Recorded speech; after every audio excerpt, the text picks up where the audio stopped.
Hello മച്ചുമാരെ, welcome back to Mallu explainer. ഞാൻ പറയുന്നൊരു കാര്യം നിങ്ങളൊന്ന് സങ്കല്പിക്കുക. നിങ്ങൾ യാതൊരു തെറ്റും ചെയ്തില്ല, എന്നാൽ നിങ്ങളുടെ ഭാര്യ അടക്കം ഈ ലോകം മുഴുവനും നിങ്ങൾക്കെതിരാണ്. ചെയ്യാത്ത ആ ഒരു തെറ്റിൽ നിന്നും രക്ഷപ്പെടാനായിട്ട് യാതൊരു തെളിവോ അല്ലെങ്കിൽ ഒരു വഴി പോലും ഇല്ല. അങ്ങനെ ഒരു അവസ്ഥയിൽപ്പെട്ടാൽ എങ്ങനെയുണ്ടാവും? ഈ കഥയിലും അതുപോലെ ഒരാളുണ്ട്, ഡോക്ടർ ജൊനാഥൻ. അദ്ദേഹം ചെയ്യാത്ത തെറ്റിന്റെ പേരിൽ ലോകം മുഴുവൻ കുറ്റപ്പെടുത്തുന്ന ഒരു അവസ്ഥയിലേക്ക് എത്തുകയാണ്. ഇതിന് സ്വന്തം ഭാര്യ വരെ. രക്ഷപ്പെടാൻ ഈ പറഞ്ഞതുപോലെ യാതൊരു വഴിയില്ല. ആ നേരത്ത് അദ്ദേഹത്തിന്റെ വളരെ നിസ്സാരമായ കുറുക്ക് വിദ്യകൾ അതുപയോഗിച്ചുകൊണ്ട് അദ്ദേഹത്തെ ചതിച്ചവരോട് എങ്ങനെ പ്രതികാരം ചെയ്തു, ആ വലിയ ട്രാപ്പിൽ നിന്നും ഡോക്ടർ ജൊനാഥൻ എങ്ങനെ പുറത്തേക്ക് വന്നു, ഒരു കിടിലൻ ത്രില്ലർ മൂവിയാണ്. അപ്പൊ നേരെ ഈ കഥയിലേക്ക് പോവുകയല്ലേ. കഥയുടെ ഈ മായാ ലോകത്തിലേക്ക്. സിനിമയുടെ ആരംഭത്തിൽ തന്നെ ഒരു അപ്പാർട്ട്മെന്റ് ആണ് കാണിക്കുന്നത്. അതിനുള്ളിലെ ഒരു ബ്ലോക്ക്. അവിടെ ഒരു റൂമിന്റെ ഉള്ളിലായിട്ട് നിലത്ത് മുഴുവനായിട്ടും രക്തം അവിടെയും ഇവിടെയായിട്ട് ചെതറിക്കിടക്കുന്നുണ്ട്. അതിലൂടെ ആരോ ഒരാൾ നടന്നതിന്റെ കാൽപ്പാടും കാണാനുണ്ട്. മാത്രമല്ല അവിടുത്തെ ഒരു സോഫയിലായിട്ട് ആരോ കൊണ്ടുവന്നു വെച്ച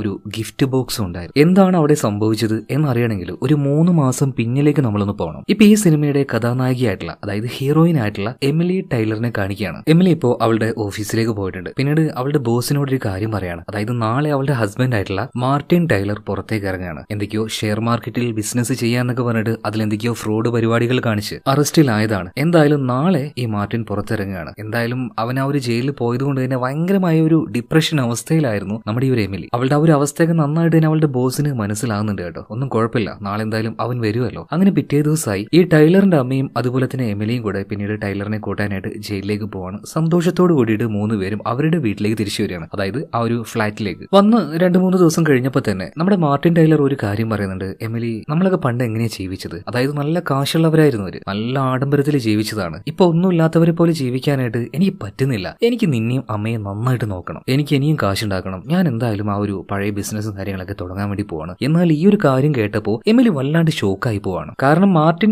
ഇങ്ങനെ എന്തെങ്കിലുമൊക്കെ ബിസിനസ് ചെയ്യും, അവസാനം പൊളിയും, പിന്നെ പോലീസ് കേസാവും, അതാവും ഇതാവും. അവസാനം പെടാൻ പോകുന്നത് ഈ എമിലിയും മാർട്ടിന്റെ അമ്മയും തന്നെയായിരിക്കും. അപ്പൊ ഈ ഒരു കാര്യം ഉള്ളിൽ കിടന്ന് എമിലിക്ക് ഒരു ഡിപ്രഷൻ അവസ്ഥയിലേക്ക് വരികയാണ്. അതിനൊരു കാരണമുണ്ട്. ഒരു 5 മിനിറ്റ് കഴിയുമ്പോൾ അതെന്താന്ന് മനസ്സിലാവും. അപ്പൊ ആ ഒരു ഡിപ്രഷന്റെ പ്രശ്നം അത് എത്രത്തോളാണെന്ന് അറിയണമെങ്കിൽ ചുമ്മാ ഇങ്ങനെ നടന്നു പോകുമ്പോൾ വരെ തലകറങ്ങി വീണു പോകും. ഇപ്പൊ ഈ അപ്പാർട്ട്മെന്റിന് താഴെയായിട്ട് കാർ പാർക്ക് ചെയ്യാനുള്ള സ്ഥലം ഉണ്ടാവുമല്ലോ, അതിലൂടെ എമിലി നടന്നു പോകുമ്പോൾ പെട്ടെന്ന് തലകറങ്ങി വീഴാണ്. ഇപ്പൊ അവിടെ ഉണ്ടായിരുന്ന ആ ഒരു സെക്യൂരിറ്റി അയാൾ ഓടി വന്നിട്ട് എന്താ മേഡം പറ്റിയത്? ഇപ്പൊ എമിലി പറയാണ്, അയ്യോ ചേട്ടാ കുഴപ്പമൊന്നുമില്ല കേട്ടോ. എന്തായാലും അതിനുശേഷം എമിലി പോയിട്ട് കാറിലിരിക്കുകയാണ്, സീറ്റ് ബെൽറ്റ് ഇടുകയാണ്. എന്നാൽ എന്തോ ഒരു ചിന്തയില് കാറ് റിവേഴ്സ് ഗിയറിൽ ഇട്ടിട്ട് ആക്സിലേറ്റർ ഒരേറ്റ കൊട്ടുകലാണ് കേട്ടോ. അതായത് അവൾ ആത്മഹത്യക്ക് തന്നെ ശ്രമിക്കുകയാണ്. സ്പോട്ടിൽ തന്നെ കാർ ആക്സിഡന്റ് ആയി അവളുടെ ആ ഒരു ബോധം പോയി. പിന്നീട് അടുത്ത സീനിൽ കാണിക്കുന്നത് നമ്മുടെ കഥയുടെ ഹീറോ ആയിട്ടുള്ള ഡോക്ടർ ജൊനാഥനെയാണ്. ജൊനാഥൻ ഒരു സൈക്കാട്രിസ്റ്റ് ആണ്. എന്തായാലും എമിലി ഇതുപോലെ ആത്മഹത്യ ചെയ്യാൻ നോക്കിയല്ലോ, അതുകൊണ്ട് തന്നെ അവളിപ്പോ കൊണ്ടുവന്നിരിക്കുന്നത് ഡോക്ടർ ജൊനാഥന്റെ അടുത്തേക്കാണ്. അവള് സീറ്റ് ബെൽറ്റ് ഇട്ടിട്ടാണ് ഈ സൂയിസൈഡ് ചെയ്യാൻ നോക്കിയത്. അതുകൊണ്ട് തന്നെ ആ ഒരു എയർ ബാഗ് ഓൺ ആയതുകൊണ്ട് അവൾക്ക് വലിയ പ്രശ്നമൊന്നും പറ്റിയില്ല. അപ്പൊ പിന്നീട് കൗൺസിലിംഗ് കാര്യങ്ങളൊക്കെ ജൊനാഥൻ തുടങ്ങുകയാണ്. അല്ല മേഡം, നിങ്ങൾക്ക് എന്താ പറ്റിയത്? ഇതിനു മുന്നേ എന്തെങ്കിലുമൊക്കെ പ്രശ്നം ഉണ്ടായിരുന്നു? കൂടുതൽ കാര്യങ്ങൾ മനസ്സിലാക്കണമെങ്കിൽ ഒന്ന് ഇവിടെ അഡ്മിറ്റ് ആവേണ്ടി വരും എന്ന് എമിലി പറയുന്നത്.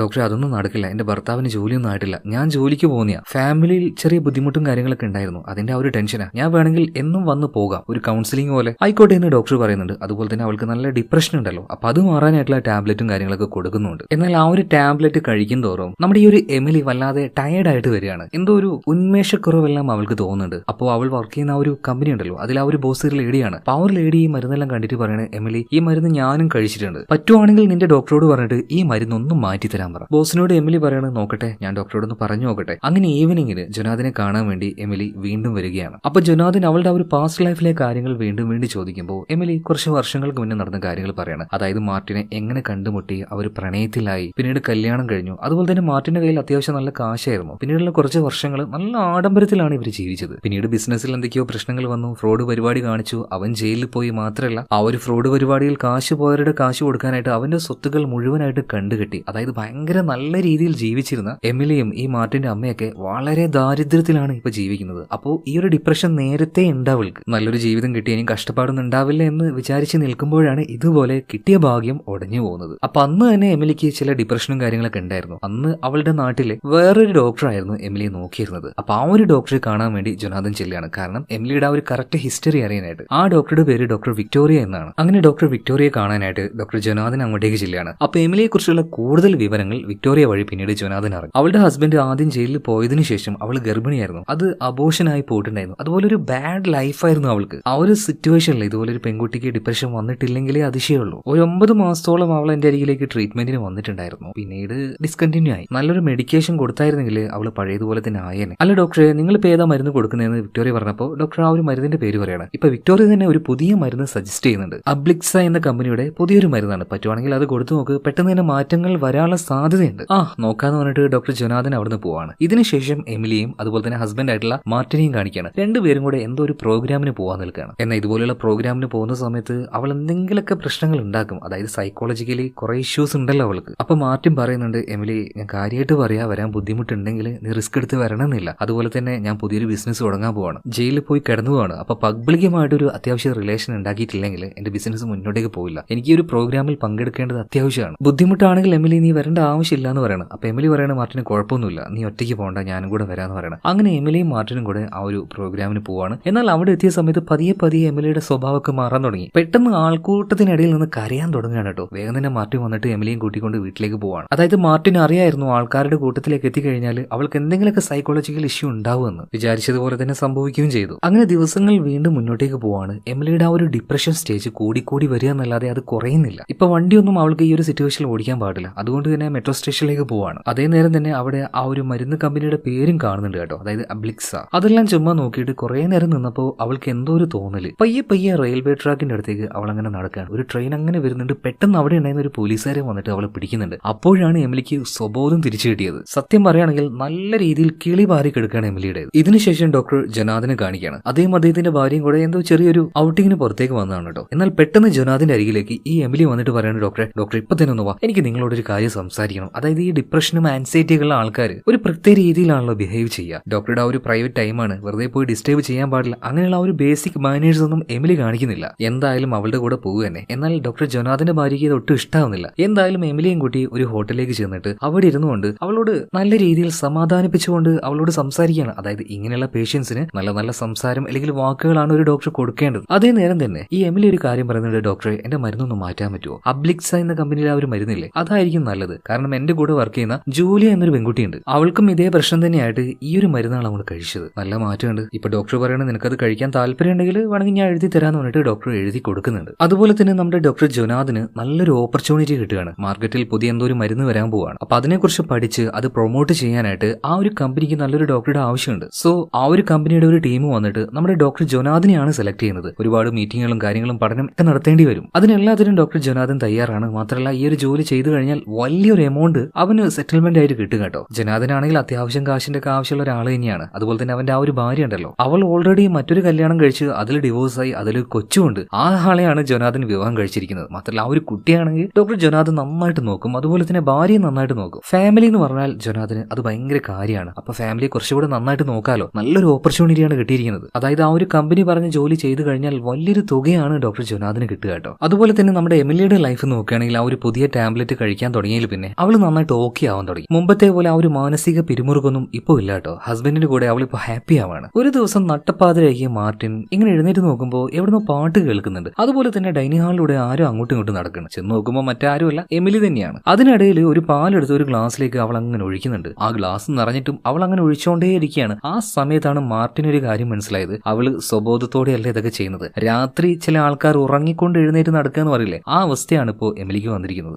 ആകെ ടെൻഷനിലായ മാർട്ടിൻ പിറ്റേ ദിവസം രാവിലെ തന്നെ എമിലിയെ നമ്മുടെ ഡോക്ടർ ജൊനാഥനെ കാണിക്കാൻ വേണ്ടി പോവാണ്. പുതിയ പ്രശ്നത്തെക്കുറിച്ച് പറയുന്നുണ്ട്. അതുപോലെ തന്നെ മാർട്ടിൻ പറയുന്നത് ആ ഒരു പുതിയ ടാബ്ലറ്റ് ഉണ്ടല്ലോ അബ്ലിസ്കയുടെ, അത് വേണ്ട, അത് മാറ്റിയേക്കെന്ന് പറയണം. എന്ന് എമിലി പറയുന്നത്, ഏയ് അതൊന്നും മാറ്റണ്ട, അത് കഴിക്കാൻ തുടങ്ങിയ പിന്നെയാണ് എനിക്കൊരു റിലാക്സേഷൻ കിട്ടാൻ തുടങ്ങിയത്. അപ്പൊ ഡോക്ടർ ജൊനാഥനും പറയാണ്, കുഴപ്പമൊന്നുമില്ല, ആ മരുന്ന് തന്നെ കഴിച്ചോട്ടെ. അതുപോലെ തന്നെ നൈറ്റുള്ള ഈ ഒരു നടത്തം നിൽക്കാനുള്ള ഒരു ടാബ്ലറ്റ് ഞാൻ എന്തായാലും തരാം കേട്ടോ. പിന്നീട് ആ ഒരു ടാബ്ലറ്റ് മേടിച്ച് എമിലിയും മാർട്ടിനും കൂടെ വീട്ടിലേക്ക് പോവാണ്. അതുപോലെ തന്നെ ഡോക്ടർ ജൊനാഥന്റെ അടുത്തേക്ക് അടുത്ത പേഷ്യന്റ് വരികയാണ്. അപ്പോൾ കൗൺസിലിംഗ് കാര്യങ്ങളൊക്കെ കഴിഞ്ഞപ്പോൾ ആ ഒരു പേഷ്യന്റിനോട് പറയണം, മാർക്കറ്റിൽ ഇപ്പോൾ പുതിയൊരു മരുന്ന് വന്നിട്ടുണ്ട്, നല്ല പഠനങ്ങളൊക്കെ നടന്നുകൊണ്ടിരിക്കുകയാണ്, നല്ല റിസൾട്ട് ഉണ്ട്. അപ്പൊ ആ ഒരു പുതിയ മരുന്ന് നിങ്ങൾക്ക് ഓക്കെ ആണെങ്കിൽ മാത്രം ഞാൻ നിങ്ങൾക്ക് എഴുതി തരാം. അപ്പൊ ആ ഒരു പേഷ്യന്റ് പറയാണ്, ഡോക്ടറെ നിങ്ങൾ കോൺഫിഡന്റ് ആയിട്ട് പറയുകയാണെങ്കിൽ എനിക്ക് കുഴപ്പമൊന്നുമില്ല, ഞാൻ കഴിച്ചോളാം എന്ന് പറയാം. ഇതിനുശേഷം എമിലിയും മാർട്ടിനെയും കാണിക്കുകയാണ്. അപ്പൊ മാർട്ടിൻ ഒരു കാര്യം പറയുന്നുണ്ട്, എമിലി നമ്മൾ ഈ ഒരു നാട് മാറാൻ പോവാണ്, പുതിയൊരു സ്ഥലത്തേക്ക് പോവാണ്, അങ്ങനെയാണെങ്കിലേ നമ്മുടെ ബിസിനസ് ക്ലച്ച് പിടിക്കുകയുള്ളൂ. എന്നാൽ ആ ഒരു കാര്യം എമിലിക്ക് ഒട്ടും അക്സെപ്റ്റ് ചെയ്യാൻ പറ്റുന്നില്ല. ഇവിടുന്ന് മാറാൻ വേണ്ടി പോവാണോ, അത് വേണ്ടായിരുന്നു എന്ന് പറയാണ്. അതായത് അവൾക്ക് ഇഷ്ടമില്ലാത്ത എന്തൊരു കാര്യം കേട്ട് കഴിഞ്ഞാൽ, അത് തലയിൽ കയറി കഴിഞ്ഞാൽ അത് വെച്ചോണ്ട് അങ്ങനെ നടക്കും. പിറ്റേ ദിവസം ഓഫീസിലേക്ക് ഡ്യൂട്ടിക്ക് പോകാൻ വേണ്ടി ട്രെയിനിൽ കയറിയതാ. എന്നെ എങ്ങോട്ടേക്ക് പോകണം, എവിടെ ഇറങ്ങണ്ടേ, എന്തിനാ പോന്നെ എന്നൊരു ബോധമില്ല. അവസാനം ഓഫീസിലേക്ക് എത്തിയപ്പോൾ വൈകുന്നേരം 4 മണിയായിട്ടുണ്ട്. അപ്പൊ ബോസ് നമ്മുടെ എമിലിയോട് ചോദിച്ചു, അല്ല എമിലി എന്താ നിന്റെ കിളി പോയോ, ഇപ്പോഴാണ് ഡ്യൂട്ടിക്ക് വരുന്നത്? അല്ല മേഡം, അത് പിന്നെ ഞാൻ രാവിലെ ഇറങ്ങിയതാ, പക്ഷെ എനിക്ക് എനിക്കൊന്നും ഓർമ്മയില്ലാണ്ടായി പോയി. അതുപോലെ തന്നെ എന്റെ ഹസ്ബൻഡ് എന്തോ ഇവിടുന്ന് മാറിപ്പോവാന്നൊക്കെ പറയുന്നുണ്ടായിരുന്നു. അത് എന്റെ മനസ്സിന്റെ ഉള്ളിൽ കിടന്ന് ഇങ്ങനെ കറങ്ങാണ്. എനിക്ക് എന്തോ വയ്യപ്പോ. ഇപ്പൊ ബോസ് അവളെ സമാധാനിപ്പിക്കുകയാണ്. എമിലി എല്ലാം ശരിയാവും, നീ നോക്കിയാവും. ഇതിനുശേഷം മാർട്ടിനെ കാണിക്കുകയാണ്. അവന്റെ ആ ഒരു ജോലിയും കാര്യങ്ങളൊക്കെ കഴിഞ്ഞ് മാർട്ടിൻ വീട്ടിലേക്ക് തിരിച്ചു വന്നപ്പോൾ അവന്റെ വീട്ടിലെ സോഫയിൽ ഒരു ഗിഫ്റ്റ് പോലെ എന്തോന്ന് കാണുന്നുണ്ട്. അവിടെ ഒരു ലെറ്റർ ഉണ്ട്. സിനിമയുടെ ആരംഭത്തിൽ നമ്മൾ കണ്ട അതേ സംഭവം തന്നെ. അത് കയ്യിലെടുത്ത് മാർട്ടിൻ ചോദിക്കുകയാണ്, എമിലി ഇതെനിക്കുള്ള ഗിഫ്റ്റ് ആണോ? 2-3 തവണയൊക്കെ മാർട്ടിൻ വിളിച്ച് ചോദിക്കുന്നുണ്ട്. എങ്കിലും അവളുടെ ഭാഗത്തുനിന്ന് യാതൊരു മറുപടിയില്ല. അല്ല, ഗിഫ്റ്റും വെച്ച് അവൾ എവിടെ പോയി എന്ന് പറഞ്ഞിട്ട് ഇപ്പൊ മാർട്ടിൻ അവളെ നോക്കി അങ്ങനെ നടക്കുമ്പോൾ കിച്ചണിൽ എന്തോ കാര്യമായിട്ട് തന്നെ പച്ചക്കറി അരിഞ്ഞുകൊണ്ടിരിക്കുകയാണ്. എന്താണ് എമിലി നീ ഒന്നും മിണ്ടാത്തേന്ന് പറഞ്ഞിട്ട് മാർട്ടിൻ പോയിട്ട് അവളെ തൊടുകയാണ്. അവളെ ഇങ്ങോട്ട് തിരിക്കുകയാണ്. എന്നാൽ ടപ്പേന്ന് പറഞ്ഞിട്ട് കയ്യിലുണ്ടായിരുന്ന കത്തി ഉപയോഗിച്ച് മാർട്ടിനെ 2-3 തവണ ചക് ചക് ചക് എന്നിട്ട് അവൾ കുത്തുന്നുണ്ട്. ഇപ്പൊ മാർട്ടിന്റെ വയറ്റിനാണെങ്കിൽ രക്തം പുറത്തേക്ക് അങ്ങനെ തെറിക്കുകയാണ്. നിലത്ത് വീണുപോയി. പെടഞ്ഞ് അവൻ എങ്ങനെയൊക്കെയോ എഴഞ്ഞഴിഞ്ഞു പോകുന്നുണ്ട്. ഈ നേരത്ത് ഒന്നും അറിയാത്ത പോലെ എമിലി അങ്ങോട്ടും ഇങ്ങോട്ടും നടക്കുകയാണ്. ആ സമയത്ത് അവളോട് പറയുന്നുണ്ട്, എമിലി ഹോസ്പിറ്റലിലേക്ക് വിളിക്കുക, ആംബുലൻസിന് വരാൻ പറ. എന്നാൽ ഇതൊന്നും കേൾക്കാതെ എമിലി നേരെ പോയിട്ട് കട്ടിൽ കിടന്ന് പുതപ്പ് മൂടി കിടന്നുറങ്ങുകയാണ്. അധികം വൈകിയില്ല, ഇങ്ങോട്ടേക്ക് പോലീസുകാർ എത്തുകയാണ്. പോലീസുകാർ വന്നത് മറ്റാരും വിളിച്ചിട്ടല്ല, എമിലി വിളിച്ചിട്ട് തന്നെയാണ്. കാരണം രാവിലെ ആയിട്ട് ഉറക്കത്തിൽ നിന്ന് എഴുന്നേറ്റുമ്പോൾ അവള് കണ്ടത് രക്തത്തിൽ കുളിച്ചു കിടക്കുന്ന മാർട്ടിനെയാണ്. അപ്പൊ തന്നെ പേടിച്ച് അവള് പോലീസിനെ വിളിച്ചതാണ്. മാത്രമല്ല എമിലിയുടെ കാലില് ആ രക്തത്തിന്റെ പാടുകൾ ഇപ്പോഴും ഉണ്ട്. കാരണം അവൻ നിലത്ത് വീണപ്പോ ആ രക്തത്തിലൂടെ ചവിട്ടിയാണ് എമിലി കട്ടിൽ വന്ന് കിടന്നത്. പിന്നീട് പോലീസുകാർ വന്നിട്ട് വീട് മുഴുവനായിട്ട് പരിശോധിച്ച് നോക്കുമ്പോൾ ഈ വീടിന്റെ ഉള്ളിലേക്ക് ആരും വന്നതായിട്ട് യാതൊരു ലക്ഷണവുമില്ല. അതിനർത്ഥം മാർട്ടിനെ കൊന്നത് മറ്റാരുമല്ല, എമിലി തന്നെയാണ്. ഏകദേശം പോലീസുകാർക്ക് ആ ഒരു കാര്യം മനസ്സിലാവുകയും ചെയ്തു. എന്നാൽ എമിലിക്കാണെങ്കിൽ യാതൊന്നും ഓർമ്മയില്ല. അധികം വൈകാതെ പോലീസുകാർ അവളെ അറസ്റ്റ് ചെയ്യാണ്. ആ സമയത്തെല്ലാം എമിലി പറയുന്ന ഒരേ ഒരു കാര്യം ഡോക്ടർ ജൊനാഥിന്റെ പേരാണ്. അധികം വൈകാതെ ഡോക്ടർ ജൊനാഥിനെ പോലീസുകാർ വിളിച്ചു വരുത്തുന്നുണ്ട്. പിന്നീട് അവളുടെ പ്രശ്നത്തെക്കുറിച്ച് പറയുന്നുണ്ട്. അവൾ കഴിക്കുന്ന മരുന്നിനെ കുറിച്ചും ചോദിക്കുകയാണ്. മാത്രമല്ല ഈ മരുന്ന് കഴിച്ചാൽ ഈ രാത്രി എഴുന്നേറ്റ് നടക്കുന്ന ആ ഒരു സ്വഭാവം ഉണ്ടല്ലോ, അല്ലെങ്കിൽ ആ ഒരു പ്രശ്നം ഉണ്ടാവുമോ, അതുപോലെ സ്വബോധം ഇല്ലാതെ എന്തെങ്കിലുമൊക്കെ ചെയ്തു പോവുമോ? ഇതെല്ലാം കേട്ടപ്പോൾ ജൊനാഥൻ പറയാണ്, സാറേ ചിലപ്പോ അങ്ങനെയൊക്കെ സംഭവിച്ചേക്കാം, ചെറുതായിട്ട് അങ്ങനെ ഒരു സൈഡ് എഫക്ട് ഉണ്ട്. അങ്ങനെയാണെങ്കിൽ ജൊനാഥ ആകെ പ്രശ്നമാവും. ഒന്നില്ലെങ്കിൽ കൊലപാതകത്തിന്റെ പേരിൽ എമിലി ജയിലാവും, അല്ലെങ്കിൽ അവൾക്ക് ആ ഒരു മരുന്ന് കൊടുത്തതിന്റെ പേരിൽ നിങ്ങൾ തൂങ്ങുന്നു പറയാണ്. ഡോക്ടർ ജൊനാഥൻ ആകെ ഞെട്ടിപ്പോയി. അല്ലെങ്കിൽ എങ്ങനെയൊക്കെയോ തട്ടിമുട്ടിയാണ് ജീവിച്ചു പോകുന്നത്. അതിനിടയിൽ ഇങ്ങനെ ഒരു പ്രശ്നം കൂടെ വന്നു കഴിഞ്ഞാൽ ആകെ പെട്ട അവസ്ഥയിൽ തന്നെയാവും ജൊനാഥൻ. അപ്പൊ ആ ഒരു മരുന്നിന് ഇത്രത്തോളം വലിയ സൈഡ് എഫക്ട് ശരിക്കും ഉണ്ടോ? ഇതറിയാൻ വേണ്ടി ഡോക്ടർ വിക്ടോറിയയുടെ പോയിട്ട് ജൊനാഥൻ ചോദിക്കുന്നുണ്ട്. അതുപോലെ തന്നെ മാർട്ടിൻ മരണപ്പെട്ടല്ലോ. അവന്റെ ആ ഒരു ചടങ്ങെല്ലാം നടക്കുന്ന സമയത്ത് ജയിലിൽ പോലീസുകാരുടെ പ്രൊട്ടക്ഷനോട് കൂടിയിട്ട് എമിലി വരുന്നുണ്ട്. ആ ഒരു ചടങ്ങിൽ ഓൾറെഡി നമ്മുടെ മാർട്ടിന്റെ അമ്മയുണ്ട് എന്ന് കരുതി മാർട്ടിന്റെ അമ്മ എമിലിയോട് ദേഷ്യമൊന്നും കാണിക്കുന്നില്ല. കാരണം അവള് സ്വബോധത്തോടു കൂടി ചെയ്തതല്ലല്ലോ. മാത്രമല്ല അവളെ കാണാനായിട്ട് ജയിലിലേക്ക് മാർട്ടിന്റെ അമ്മ ചെല്ലുന്നുണ്ട്. അവളോട് നല്ല രീതിയിൽ തന്നെ സംസാരിക്കുകയാണ്. എമിലിക്കും എന്താണ് അമ്മയോട് പറയേണ്ടതെന്ന് തിരിയുന്നില്ല. സ്വന്തം മകനെയാണ് എമിലി കുത്തിക്കൊന്നിരിക്കുന്നത്. എന്നാൽ എന്തിനു ചെയ്തു, എപ്പോ ചെയ്തു എന്നുപോലും എമിലിക്ക് ഓർമ്മയില്ല. അവളിപ്പോ അമ്മയുടെ കയ്യിലൊരു പേപ്പറിന്റെ കഷ്ണം കൊടുത്തിട്ട് പറയാണ്, അമ്മേ എനിക്ക് പറയാനുള്ള കാര്യങ്ങൾ ഞാൻ അതിൽ എഴുതിയിട്ടുണ്ട്, പറ്റുവാണെങ്കിൽ മീഡിയയുടെ മുന്നിലേക്ക് ഇതൊന്ന് എത്തിക്കണമെന്ന് അമ്മയോട് എമിലി പറയാണ്. ആ പറഞ്ഞതുപോലെ തന്നെ മാർട്ടിന്റെ അമ്മ അത് മീഡിയയിലേക്ക് എത്തിക്കുകയാണ്. അതായത് ആ ഒരു ലെറ്ററിൽ എമിലി എഴുതിയിരിക്കുന്ന കാര്യം എന്താ വെച്ചാൽ, ഒരുപാട് വിശ്വസ്തയോട് കൂടിയിട്ടാണ് അബ്ലിക്സ എന്ന കമ്പനിയുടെ മരുന്ന് ഞാൻ കഴിച്ചത്. എന്നാൽ ആ ഒരു മരുന്ന് എന്റെ ലൈഫ് തന്നെ മാറ്റിമറിച്ചു. എന്നെ ഇതാ ഈ ഒരു അവസ്ഥയിൽ എത്തിച്ചു കഴിഞ്ഞു. ഒരു ബോധമില്ലാതെ ഞാൻ എന്റെ ഭർത്താവിന് വരെ കൊന്നുകളഞ്ഞു. സത്യം പറയുകയാണെങ്കിൽ ഞാൻ വഞ്ചിക്കപ്പെട്ടിരിക്കുകയാണ്. എന്നെ പോലെ ഇനി ആരും വഞ്ചിക്കപ്പെടാതിരിക്കാൻ നോക്കണേ എന്നാണ് അവൾ പറഞ്ഞിരിക്കുന്നത്. സോ അതോടുകൂടിയിട്ട് ഈ കാര്യം ഭയങ്കര സെൻസേഷൻ ആവുകയാണ്. പിന്നീട് ഈ ഒരു ടോപ്പിക്കുമായി ബന്ധപ്പെട്ട് ചാനൽ ചർച്ചകൾ, ഡിബേറ്റ്, അതും ഇതൊക്കെ. അതിനിടയിൽ ചില ചോദ്യങ്ങൾ ഉയർന്നു വന്നു. ആരാണ് ആ ഡോക്ടർ? എമിലി എന്ന ആ ഒരു പേഷ്യന്റിന് ഏത് ഡോക്ടറാണ് അബ്ലിസ്കയുടെ ആ ഒരു മരുന്ന് എഴുതി കൊടുത്തത്? ഇങ്ങനെ ചോദ്യം വന്നപ്പോൾ ഡോക്ടർ ജൊനാഥനും ഒന്ന് ഈ ന്യൂസ് റൂമിലൊക്കെ ഒന്ന് ഫേമസ് ആവുന്നുണ്ട്. ഇതിനുശേഷം ജൊനാഥന് ഒരു സമാധാനമില്ലാതെ ഇയാളുടെ പിറകാലെയായി ഈ പാപ്പരാസികൾ, അതായത് പത്രക്കാർ തന്നെ. ജൊനാഥന്റെ ഭാര്യയ്ക്ക് ഇത് ഭയങ്കര ബുദ്ധിമുട്ടൊക്കെ ആയിട്ട് തോന്നുകയാണ് കേട്ടോ. ഇപ്പൊ പത്രക്കാരോട് ജൊനാഥൻ പറയുന്ന ഒരു കാര്യം എന്താ വെച്ചാൽ, ഞാൻ നിങ്ങളോട് ഇപ്പൊ ഒന്നും പറയുന്നില്ല, ഞാൻ കോർട്ടിൽ പോയിട്ട് അവിടെ മറുപടി കൊടുത്തോളാം എന്ന് പറയണം. നൈസായിട്ട് അവരുടെ മുന്നിൽ നിന്നും എസ്കേപ്പ് ആവുന്നുണ്ട്. അതുപോലെ തന്നെ പ്രൊഫഷണലി ജൊനാഥന്റെ കാര്യം ഭയങ്കര മോശമായിട്ട് വരികയാണ്. ജൊനാഥന് നല്ല നല്ല പേഷ്യൻസ് ഒക്കെ ഉണ്ടായിരുന്നു. എന്നാൽ അവരൊക്കെ പറയണ, ഡോക്ടറെ ഇനി ഞങ്ങൾ അങ്ങോട്ടേക്ക് വരുന്നില്ല, നിങ്ങളോടുള്ള ഞങ്ങളുടെ ആ ഒരു വിശ്വാസം നഷ്ടമായിട്ടുണ്ട്, ഇനി മുതൽ ഞങ്ങൾ വരുന്നില്ല എന്ന് പല പേഷ്യൻസും വിളിച്ചു പറയാണ്. ആരും ഇപ്പൊ വരാതെയായി. അതുപോലെ തന്നെ കുറച്ച് വർഷങ്ങൾക്ക് മുന്നേ ഒരു സ്കൂളിൽ സൈക്കോളജിസ്റ്റ് ആയിട്ട് ജൊനാഥൻ ജോലി ചെയ്തിരുന്നു. ആ സമയത്ത് അവിടെ ഒരു സംഭവം ഉണ്ടായിരുന്നു. ആ കേസും ഇപ്പൊ ആരൊക്കെയോ കുത്തിപ്പൊക്കി കൊണ്ടുവരികയാണ്. അന്ന് ആ ഒരു സ്കൂളിൽ സൈക്കോളജിസ്റ്റ് ആയിട്ട് ജൊനാഥൻ ഉണ്ടായിരുന്ന സമയത്ത് അവന്റെ തന്നെ ഒരു പേഷ്യന്റ് ആയിട്ടുള്ള ഒരു സ്റ്റുഡന്റ് ആത്മഹത്യ ചെയ്തു. എന്നിട്ട് അവൾ എഴുതി വെച്ചിരിക്കുകയാണ്, ഞാനും ഈ ഡോക്ടറുമായിട്ടൊരു ബന്ധത്തിലാണ്, എന്റെ മരണത്തിന് കാരണം ഡോക്ടർ ജൊനാഥനാണ് എന്നൊക്കെ പറഞ്ഞിട്ട് ആ ഒരു പെൺകുട്ടി ആത്മഹത്യ ചെയ്തു കളഞ്ഞു. അങ്ങനെ ഒരു കേസ് ജൊനാഥന്റെ പേരിൽ ഉണ്ടായിരുന്നു. എന്നാൽ അതിന് ജൊനാഥൻ ശിക്ഷിക്കപ്പെട്ടിട്ടൊന്നുമില്ല. മേ ബി അതൊരു ഫേക്ക് കേസ് ആയതുകൊണ്ടായിരിക്കണം. ഇതൊക്കെ ആരൊക്കെയോ എവിടുന്നൊക്കെയോ കുത്തിയെടുത്ത് പൊന്തിച്ചു കൊണ്ടുവരുന്നുണ്ട്. ഇതുപോലെ തന്നെ അവൻ ജോലി ചെയ്തിരുന്ന ഹോസ്പിറ്റലിന്റെ ഭാഗത്തുനിന്നും ഒരുപാട് ചോദ്യങ്ങൾ വരികയാണ്. നീ നോക്കാൻ പറ്റുന്നതിലും കാട്ടിയും കൂടുതൽ പേഷ്യൻസിന് നോക്കുന്നുണ്ട്. അതുപോലെ എമിലിയെ പോലെ ഒരു പേഷ്യന്റിനെ എന്തുകൊണ്ട് അഡ്മിറ്റ് ചെയ്തില്ല? പിന്നീട് ഞങ്ങളുടെ കൺസെന്റ് ഇല്ലാതെ എന്തിന് പുതിയൊരു മരുന്ന് നീ ട്രൈ ചെയ്തു? ഇപ്പൊ ജൊനാഥൻ പറയണ, സാറേ വീട്ടിൽ അത്യാവശ്യം കഷ്ടപ്പാടാണ്, മോന്റെ പഠിത്തവും ഞങ്ങളുടെ ചെലവും എല്ലാം കൂടിയായിട്ട് കാശ് തികയുന്നില്ല, അതുകൊണ്ടാണ് കൂടുതൽ പേഷ്യന്റിനെ ഞാൻ നോക്കാൻ തുടങ്ങിയത്. വേറൊരു മിസ്റ്റേക്കും ഞാൻ ചെയ്തിട്ടില്ല ഡോക്ടറെ. അങ്ങനെ സംഗതി അങ്ങനെ ഇപ്പോൾ അവസാനം കോർട്ടിലേക്ക് വരെ എത്തിയിട്ടുണ്ട്. ആ പാവം ഡോക്ടർ പിന്നീട് കോടതി വരെ കയറേണ്ടി വരികയാണ്. അങ്ങനെ കോടതിയിലേക്ക് ഈ ഒരു കേസ് വന്നപ്പോൾ കോടതി പരിശോധിക്കുകയാണ് ശരിക്കും എമിലിക്ക് ഡിപ്രഷന്റെ പ്രശ്നവും കാര്യങ്ങളൊക്കെ ഉണ്ടോന്ന്. അപ്പോൾ ഓൾറെഡി 2 സാക്ഷികളുണ്ട്. ഒന്ന് അവരുടെ അപ്പാർട്ട്മെന്റിലെ ആ ഒരു സെക്യൂരിറ്റി, അയാൾ നോക്കി നിൽക്കുകയാണല്ലോ കാറിൽ കയറിയിട്ട് അവൾ റിവേഴ്സ് എടുത്ത് ആത്മഹത്യ ചെയ്യാൻ നോക്കിയത്. അതുപോലെ തന്നെ അന്ന് ആ ഒരു റെയിൽവേ പാളത്തിലേക്ക് ചാടാൻ നോക്കിയപ്പോൾ ഒരു പോലീസുകാരൻ വന്ന് രക്ഷിച്ചായിരുന്നല്ലേ. അപ്പൊ ഇവർ രണ്ടുപേരും വന്ന് സാക്ഷി പറയുന്നുണ്ട് ഓൾറെഡി എമിലിക്ക് ഇങ്ങനെ ഒരു ഡിപ്രഷൻ പ്രശ്നമുണ്ട്. അതുപോലെ കുറെ വാദങ്ങൾക്ക് ശേഷം ജഡ്ജി വിധി പറയാണ്. അതായത് എമിലിയെ ഒരു ക്രിമിനൽ ആയിട്ട്, ഒരു കൊലപാതകയായിട്ട് കാണാൻ കഴിയില്ല. അവൾ ചെയ്ത ആ ഒരു മർഡർ അത് ആ ഒരു മരുന്നിന്റെ എഫക്റ്റിന്റെ പേരിലാണെന്ന് കോടതിക്ക് ബോധ്യമായി. എന്നിരുന്നാലും അവളെ ഒറ്റയടിക്ക് പുറത്തേക്ക് വിടാൻ കഴിയില്ല. അവൾക്ക് കാര്യമായിട്ടുള്ള പ്രശ്നം ഉള്ളതുകൊണ്ട് തന്നെ ഒരു ഹോസ്പിറ്റലിലേക്ക് വിടാനായിട്ട് കോടതി ഓർഡർ കൊടുക്കുകയാണ്. അതായത് പോലീസിന്റെ കൺട്രോളുള്ള ഒരു ഹോസ്പിറ്റലിലേക്ക്. അതുപോലെ തന്നെ അവിടെ വെച്ച് അവളുടെ എല്ലാ കാര്യങ്ങളും നോക്കാനായിട്ട് ഡോക്ടർ ജൊനാഥനെ തന്നെ ഏൽപ്പിക്കുകയാണ്. അങ്ങനെ കോടതി പിരിഞ്ഞതിന് ശേഷം നമ്മുടെ എമിലിക്ക് ഈ ഒരു കാര്യം അക്സെപ്റ്റ് ചെയ്യാൻ പറ്റുന്നില്ല. അതായത് ഞാനല്ല കൊലപാതകം എന്ന് കോടതി കണ്ടുപിടിച്ചില്ലേ, പിന്നെ എന്താ വിട്ടാല്, എനിക്ക് പോലീസുകാരുടെ കൺട്രോളൊന്നും നിൽക്കാൻ പറ്റില്ല എന്ന് പറയുമ്പോൾ ഇപ്പൊ ഡോക്ടർ ജൊനാഥൻ പറയുന്നത് എമിലി ഇത് നമുക്ക് കിട്ടിയ ഒരു അവസരമാണ്, ദയവ് ചെയ്ത് നീ ക്ഷമയോടെ നിന്ന് നിൽക്ക്, ഇവിടെ വെച്ച് അലമ്പ് കാണിക്കാൻ നിന്നാ നമ്മൾ രണ്ടുപേരും പെട്ടുപോകും. അങ്ങനെ ഡോക്ടർ ഒരുവിധം എമിലിയെ കാര്യങ്ങൾ പറഞ്ഞ് മനസ്സിലാക്കുകയാണ്. അതുപോലെ തന്നെ ഡോക്ടർ ജൊനാഥന്റെ ഫാമിലി ലൈഫിൽ വരെ ഇത് പ്രശ്നങ്ങൾ ഉണ്ടാക്കാൻ തുടങ്ങി. അതായത് ആ ഒരു കേസ് ഉണ്ടല്ലോ, ഒരു പെൺകുട്ടി ജൊനാഥന്റെ പേരും പറഞ്ഞ് അവർ തമ്മിൽ റിലേഷൻ ആയിരുന്നു, അതിന്റെ പേരിലാണ് ആത്മഹത്യ ചെയ്യുന്നതെന്നൊക്കെ പറഞ്ഞ് കുറിപ്പെഴുതി വെച്ച ഒരു പെൺകുട്ടി മരിച്ചായിരുന്നല്ലേ. ആ ഒരു കാര്യം കേട്ട് ജൊനാഥനോട് അവന്റെ ഭാര്യ ഇപ്പൊ ചെറിയ തെറ്റിലാണ്. എന്നാൽ ഭാര്യ ജൊനാഥൻ പരമാവധി കാര്യങ്ങൾ പറഞ്ഞ് മനസ്സിലാക്കിക്കാൻ ശ്രമിക്കുന്നുണ്ട്. അതായത് അതൊരു ഫേക്ക് കേസായിരുന്നു. അതുകൊണ്ടാണ് കോടതി അന്ന് എന്നെ ശിക്ഷിക്കാതിരുന്നത്, ദയവ് ചെയ്തിട്ട് ഞാൻ പറയുന്നൊന്ന് കേക്ക്. അങ്ങനെ വളരെ കാമായിട്ട് തന്നെ ഡോക്ടർ ജൊനാഥൻ ഭാര്യ കാര്യങ്ങൾ പറഞ്ഞ് മനസ്സിലാക്കിക്കുന്നുണ്ട്. അതുപോലെ തന്നെ എമിലിയെ ഒരു ഹോസ്പിറ്റലിലേക്ക് മാറ്റിയിട്ടുണ്ട്. അവൾക്ക് ഇഷ്ടമുള്ള രീതിയിൽ അവിടെ നിന്ന് ഇറങ്ങി പോകാനൊന്നും പറ്റില്ല. അവളുടെ അസുഖം ഭേദമായി എന്ന് കോടതിക്ക് ബോധ്യപ്പെട്ടാൽ മാത്രമേ അവൾക്ക് അവിടുന്ന് പുറത്തേക്ക് വരാൻ കഴിയുള്ളൂ. സത്യം പറയുകയാണെങ്കിൽ അതൊരു ചെറിയ രീതിയിലുള്ള ജയിൽ തന്നെയാണ്. ഇപ്പൊ ഡോക്ടർ ജൊനാഥന്റെ കാര്യം നോക്കുകയാണെങ്കിൽ എന്തുകൊണ്ട് ഈ മരുന്ന് കഴിച്ചപ്പോ, അതായത് അബ്ലിസ്കയുടെ മരുന്ന് കഴിച്ചപ്പോ എമിലി ഇങ്ങനെ ബിഹേവ് ചെയ്തു എന്നറിയാൻ വേണ്ടി ആ മരുന്നിനെ കുറിച്ച് കൂടുതലായിട്ട് ഡോക്ടർ പഠിക്കാൻ ആരംഭിക്കുകയാണ്. ആ നേരത്ത് ആരോ ഒരാൾ ഇന്റർനെറ്റിൽ ഒരു ബ്ലോഗ് എഴുതി വെച്ചിട്ടുണ്ട്. അതായത് ഈ ഒരു മരുന്ന് കഴിച്ചു കഴിഞ്ഞാൽ നൈറ്റില് ബോധമില്ലാതെ നടക്കുന്ന ഒരു സൈഡ് എഫക്ട് ഉണ്ടാവും. ആ ഒരു ബ്ലോഗ് എഴുതിയിട്ടത് അത് മറ്റാരുമല്ല, എമിലിയെ ആദ്യം ചികിത്സിച്ച ഡോക്ടറായിട്ടുള്ള ഡോക്ടർ വിക്ടോറിയ ആയിരുന്നു. അപ്പൊ ഡോക്ടർ വിക്ടോറിയയുടെ അടുത്തേക്ക് നേരിട്ട് തന്നെ ജൊനാഥൻ ചെന്ന് കാര്യങ്ങൾ ചോദിക്കുന്നുണ്ട്. അല്ല, ഇങ്ങനെ ഒരു സൈഡ് എഫക്ട് ഉണ്ട് എന്നുള്ള കാര്യം നിങ്ങൾ എന്താ എന്നോട് പറയാതിരുന്നത്? അപ്പൊ വിക്ടോറിയ പറയണ അത് പിന്നെ എല്ലാവർക്കും അറിയുന്നതല്ലേ, അത് സ്പെഷ്യലായിട്ട് നിങ്ങളോട് പറയണ്ട എന്ന് കരുതി, നിങ്ങൾക്ക് ഓൾറെഡി അറിയാമെന്ന് ഞാൻ വിചാരിച്ചു, അതുകൊണ്ടാ. അതുപോലെ തന്നെ ഡോക്ടർ ജൊനാഥന്റെ ഉള്ളിൽ ആകെ ഒരു കൺഫ്യൂഷനും ഒരു ചോദ്യവും വരാൻ തുടങ്ങി. അതായത് ആരാണ് എമിലിയോട് ഈ കമ്പനിയുടെ മരുന്ന് കഴിച്ചു എന്ന് പറഞ്ഞത്? അവളുടെ കൂടെ വർക്ക് ചെയ്ത ആ ഒരു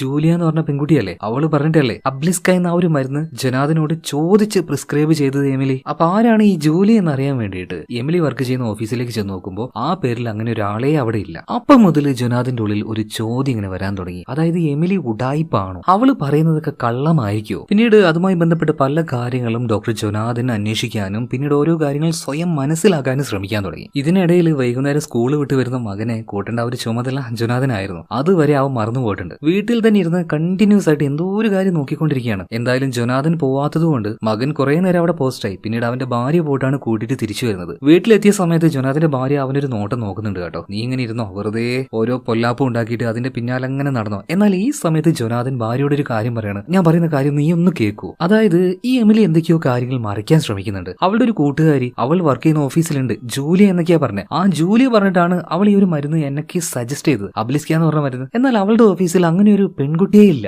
അതുപോലെ തന്നെ ആ ഒരു കാറ് ആക്സിഡന്റ് ആക്കി അവൾ മരിക്കാൻ നോക്കിയില്ലേ? അങ്ങനെയാണെങ്കിൽ എന്തിനാണ് അവൾ ആ ഒരു സീറ്റ് ബെൽറ്റ് ഇട്ടത്? ഇതിൽ എന്തോ ഒരു കള്ളക്കളിയില്ലേ എന്നൊക്കെ ചോദിക്കുമ്പോൾ ഈ ജൊനാഥന്റെ ഭാര്യ പറയാണ്, സീറ്റ് ബെൽറ്റ് ഇട്ടാൽ എയർ ബാഗ് വരും എന്നുള്ള ആ ഒരു വിഷയം അവൾക്ക് അറിയില്ലായിരിക്കും. അതുപോലെ തന്നെ അവന്റെ ഭാര്യ ഒരു കാര്യം ഒട്ടും ജൊനാഥന് മനസ്സിലാക്കാതെ പറയുന്നുണ്ട്, നീ വെറുതെ അനാവശ്യമായിട്ട് ഈ ഒരു കേസിന്റെ പിന്നാലെ പോവാണ്, നമ്മുടെ ഫാമിലിയുടെ കാര്യം വരെ നോക്കാൻ നിനക്ക് നേരമില്ല. കുട്ടിയെ കൂട്ടാൻ പറഞ്ഞിട്ട് അവൻ എത്ര നേരമായി ഒരു റൂട്ടിൽ നിൽക്കുന്നതെന്ന് അറിയോ? അനാവശ്യമായിട്ട് നിങ്ങളുടെ കേസിൽ എനിക്ക് തലയിടേണ്ട ആവശ്യമില്ല, എനിക്ക് എന്റെ മകന്റെ കാര്യം നോക്കിയാൽ മതി. അതായത് ഒട്ടും തന്നെ ഡോക്ടറിനെ മനസ്സിലാക്കാനായിട്ട് ഡോക്ടറുടെ ഭാര്യ ശ്രമിക്കുന്നില്ല. എന്നാൽ ഡോക്ടറുടെ ഉള്ളിലും ആ ഒരു ചോദ്യം അതങ്ങനെ വീണ്ടും വീണ്ടും ചോദിക്കുകയാണ്. അതായത് എമിലിയോട് ഓഫീസിലുള്ള അവളുടെ കൂട്ടുകാരിയായിട്ടുള്ള ജൂലിയാണ് ഈ മരുന്നിനെ കുറിച്ച് പറഞ്ഞതെന്ന് എമിലി പറഞ്ഞായിരുന്നല്ലോ, എന്തിനാ അങ്ങനെ ഒരു നുണ പറഞ്ഞത്? അപ്പൊ അത് അവളോട് നേരിട്ട് ചോദിക്കാനായിട്ട് എമിലിയെ കാണാനായിട്ട് ഹോസ്പിറ്റലിലേക്ക് ചെന്നു. ഒറ്റയടിക്കൊന്നും ഇപ്പോൾ എമിലിയോട് ജൊനാഥന് ആ ഒരു കാര്യം ചോദിക്കാൻ പറ്റില്ലല്ലോ. അതുകൊണ്ട് ഫ്രണ്ട്ലി ആയിട്ട് തന്നെ സംസാരിക്കുന്നുണ്ട്. എന്നാൽ അതിനേക്കാൾ ഫ്രണ്ട്ലി ആയിട്ട് തന്നെ എമിലിയും തിരിച്ച് സംസാരിക്കുകയാണ്. വളരെ കൂളായിട്ട് തന്നെ പെരുമാറുകയാണ്. ചിലപ്പോൾ ഇവിടുന്ന് പെട്ടെന്ന് ഇറങ്ങാൻ വേണ്ടിയിട്ടായിരിക്കും അവൾ അങ്ങനെ പെരുമാറുന്നതെന്ന് ജൊനാഥന് മനസ്സിലായി. എന്നാൽ ശരി ഞാൻ പോട്ടെ എന്ന് പറയുമ്പോൾ എമിലി പറയാണ്, ജൊനാഥൻ കുറച്ചു നേരമെങ്കിലും ഇവിടെ ഇരിക്കുക, എന്നെ കാണാനായിട്ട് ആരും ഇങ്ങോട്ടേക്ക് വരാറില്ല, വല്ലാത്തൊരു മടുപ്പ്, എന്നോട് കുറച്ചു നേരം സംസാരിക്കാൻ പറ്റുമെന്ന് ചോദിക്കുകയാണ്. അപ്പൊ ജൊനാഥൻ ചോദിക്കുകയാണ്, അല്ല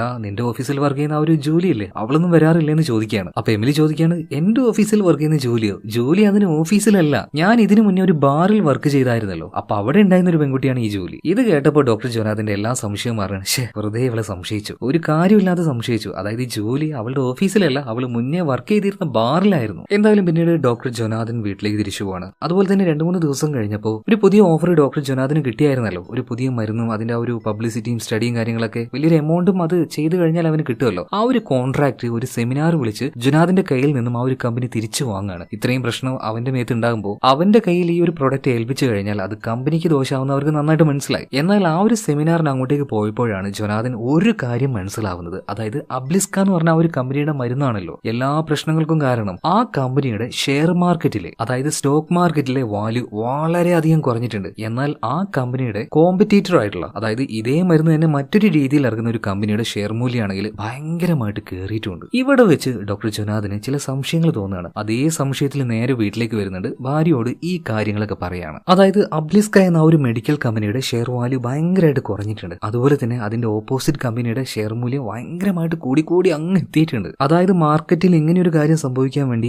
ആരോ മനഃപൂർവ്വം പ്ലാൻ ചെയ്തുണ്ടാക്കിയതാണ് ഈ ഒരു കാര്യം. ഇത് ചെയ്തത് എമിലി തന്നെയാണോ എന്ന് സംശയമുണ്ടെന്ന് ജൊനാഥൻ ഭാര്യയോട് പറഞ്ഞപ്പോൾ ഭാര്യ പറയാണ്, എടോ നിങ്ങൾക്കൊരു മിസ്റ്റേക്ക് പറ്റി, അത് അക്സെപ്റ്റ് ചെയ്യാതെ പാവം ആ ഒരു പെൺകുട്ടിയുടെ മേലെ ഓരോ പ്രശ്നങ്ങൾ കൊണ്ട് ഇടാതെ നിങ്ങൾ നിങ്ങളുടെ തെറ്റൊന്ന് സമ്മതിക്കും മനുഷ്യ. നിങ്ങൾ ദയവ് ചെയ്ത് ഈ ഒരു പ്രശ്നത്തിൽ നിന്നും ആദ്യം പുറത്തേക്ക് കടക്ക്. പറ്റുകയാണെങ്കിൽ ഈ ജോലി ഒന്ന് ഉപേക്ഷിക്കുക. കുടുംബത്തിന്റെ കാര്യം നോക്ക്. യാതൊരു ശ്രദ്ധയില്ല, എപ്പോഴും അതിന്റെ പിന്നാലെ തന്നെ. ഭാര്യയുടെ എങ്ങനെയുള്ള ആ ഒരു മറുപടി ജൊനാഥനെ വല്ലാതെ തളർത്തി കളഞ്ഞു കേട്ടോ. ഭയങ്കര വിഷമാവുന്നുണ്ട്. എന്നിരുന്നാലും ജൊനാഥന്റെ നിരപരാധിത്വം അത് തെളിയിക്കേണ്ടത് അവന്റെ തന്നെ ഉത്തരവാദിത്വമാണല്ലോ. ഇപ്പൊ അവൻ ചെറിയൊരു ട്രിക്ക് പ്ലേ ചെയ്യാൻ വേണ്ടി പോവാണ്. ഡോക്ടർ ജൊനാഥൻ നേരെ ഇപ്പോൾ ഹോസ്പിറ്റലിലേക്ക് പോയിട്ട് എമിലിയോട് പറയുന്നുണ്ട്, നിന്നെ ഇവിടെ നിന്ന് ഇറക്കാനുള്ള ഒരു പ്ലാൻ എന്റെ കയ്യിലുണ്ട്. എന്റെ കയ്യിൽ ഒരു സിറം ഉണ്ട്. അത് കുടിച്ചു കഴിഞ്ഞാൽ നിനക്ക് ചെറുതായിട്ട് മയക്കവും കാര്യങ്ങളൊക്കെ വരും. ആ നേരത്ത് ഞാൻ നിന്നോട് ചില കാര്യങ്ങൾ ചോദിക്കും. അപ്പൊ നീ സത്യസന്ധമായിട്ട് മറുപടി പറയാ. ഈ കാര്യം ഞാൻ റെക്കോർഡ് ചെയ്യും. പിന്നീട് നീ പറഞ്ഞ സത്യങ്ങൾ ജഡ്ജിയെ കാണിക്കുകയാണെങ്കിൽ നിനക്ക് ഇവിടുന്ന് പുറത്തേക്ക് ഇറങ്ങാന്ന് പറയാണ്. ഇപ്പൊ എമിലി പറയണത് ഞാൻ ചിലപ്പോൾ വല്ലത് റോങ് ആയിട്ട് പറഞ്ഞാലോ. അപ്പൊ ജൊനാഥൻ പറയണ അതുകൊണ്ട് പേടിക്കൊന്നും വേണ്ട. റോങ് ആയിട്ടുള്ള എന്തെങ്കിലും കാര്യമാണെങ്കിൽ ഞാൻ എന്തായാലും അത് സബ്മിറ്റ് ചെയ്യാൻ പോകുന്നില്ല. ഞാൻ നിന്റെ ഡോക്ടറല്ലേ. പിന്നീട് ആ ഒരു സെറം ജൊനാഥൻ എമിലിക്ക് കുടിക്കാൻ കൊടുക്കുകയാണ്. അത് കുടിച്ച പാടിന് അവൾക്ക് ചെറുതായിട്ടൊരു തലകറക്കം പോലെയൊക്കെ ഫീൽ ആവുന്നുണ്ട്. പിന്നീട് അവൾ പറയുന്നത് രാത്രി അവളൊന്നും അറിഞ്ഞില്ല,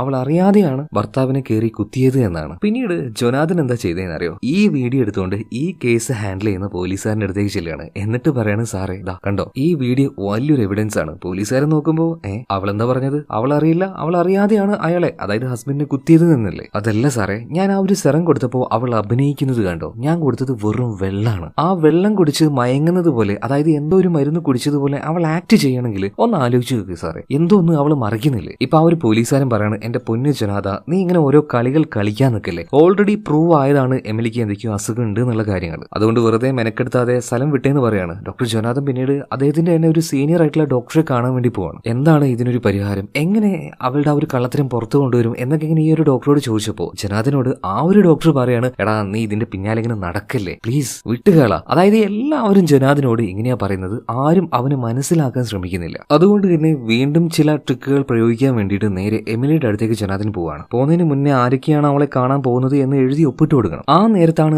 ആ ലിസ്റ്റ് ജൊനാഥൻ അറിയാതെ ശ്രദ്ധിച്ചു പോകുന്നത്. അതായത് എമിലി പറഞ്ഞത് അവളെ കാണാനായിട്ട് ഇങ്ങോട്ടേക്ക് ആരും വരുന്നില്ല എന്നാണ്. എന്നാൽ ആ ലിസ്റ്റിൽ ഒരാളുടെ പേരുണ്ടായിരുന്നു, ഡോക്ടർ വിക്ടോറിയ, എമിലിയുടെ ആദ്യത്തെ ഡോക്ടർ. ഇതെന്തിനാണ്, അവരെന്തിനാ കാണാൻ വരുന്നത്? സോ അതുകൊണ്ട് തന്നെ ഡോക്ടർ വിക്ടോറിയെ കാണാൻ വേണ്ടി അവരുടെ വീട്ടിലേക്ക് നേരിട്ട് പോവാണ്. പിന്നീട് ജോലിക്കായിട്ട് പുറത്തേക്ക് വന്ന ഡോക്ടർ വിക്ടോറിയ ജൊനാഥനെ കണ്ടപാട് തന്നെ ഒന്ന് ഞെട്ടുന്നുണ്ട്. എന്താണ് ജൊനാഥൻ ഇവിടേക്കൊക്കെ വന്നേ? അതുപോലെ തന്നെ നീ ആ എമിലിയുടെ അടുത്തേക്ക് പോയിട്ട് എന്തൊക്കെയോ സെറം കൊടുത്തു അവളെ പുതുതായിട്ട് ട്രീറ്റ്മെന്റ് ചെയ്യാനൊക്കെ നോക്കുന്നുണ്ട് എന്ന് പറയുന്നത് കേട്ടു. അതിന്റെ ഒന്നും ആവശ്യമില്ലാത്തോ? ഓൾറെഡി കോർട്ട് ഒരു കാര്യം പറഞ്ഞതാണ്, അവൾക്ക് ഇതുപോലെ പ്രശ്നങ്ങളുണ്ട്, ഇനി പുതിയ ട്രീറ്റ്മെന്റുകളൊന്നും ആവശ്യമില്ല, അവളെ ഒന്ന് റിക്കവർ ചെയ്ത് കൊണ്ടുവന്നാൽ മാത്രം മതി. എന്നാൽ ജൊനാഥൻ പറയുന്നത് അതൊന്നുമല്ല, ഞാൻ എന്റേതായ ആ ഒരു മെത്തേഡിലൂടെ അവളെ ഞാനൊന്ന് റിക്കവർ ചെയ്ത് കൊണ്ടുവരാൻ വേണ്ടി പോവാണ്, പുതിയൊരു ട്രീറ്റ്മെന്റ് ചെയ്യാൻ വേണ്ടി പോവാണ്. ഇതും പറഞ്ഞ് ജൊനാഥൻ പോവാണ്. എന്നാൽ ഇത് കേട്ട സമയത്ത് വിക്ടോറിയയുടെ മുഖക്കാകെ മാറുന്നുണ്ട്. അവള് പിന്നെ എന്താ ചെയ്തത്, നേരെ അവളുടെ വീട്ടിലേക്ക് ചെന്നിട്ട് കുറച്ച് ഫോട്ടോസ് അവൾ എടുത്തു വെച്ചിട്ടുണ്ടായിരുന്നു. ആ ഫോട്ടോസ് എന്താന്ന് നോക്കുകയാണെങ്കിൽ എമിലി തീരെ വയ്യാതെ വന്നപ്പോൾ നമ്മുടെ ഡോക്ടർ ജൊനാഥനെയും കൂട്ടി ഒരു ഹോട്ടലിലേക്ക് ചെന്നിട്ട് സംസാരിച്ചായിരുന്നല്ലോ. ആ നേരത്ത് ഈ എമിലി അവളുടെ കാലെല്ലാം എടുത്ത് പൊക്കി വെച്ച് അവളുടെ